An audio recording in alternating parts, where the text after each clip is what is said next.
या रसूल अल्लाह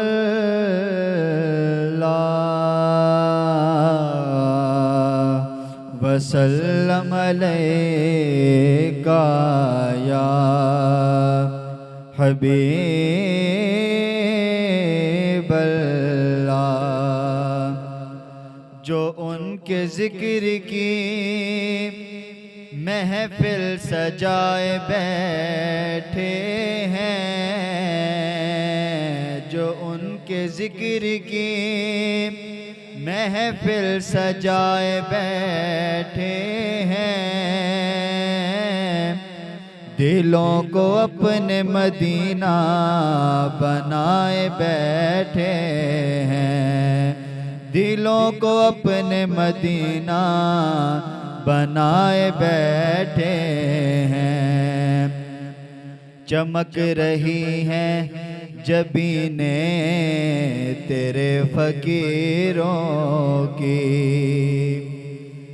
या रसूल अल्लाह चमक रही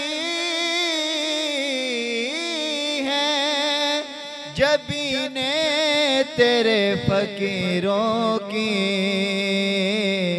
तजल्लियात के सेहरे सजाए बैठे हैं, तजल्लियात के सेहरे सजाए बैठे हैं। और ये एक हम हैं कि अपनों के दिल न जीत सके,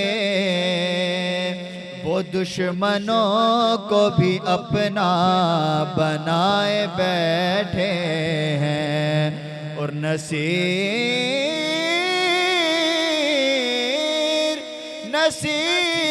हम में तो अपनों सी कोई बात नहीं, करम है उनका जो अपना बनाए बैठे हैं। बुलंद आवाज से पढ़ें सल्लल्लाहु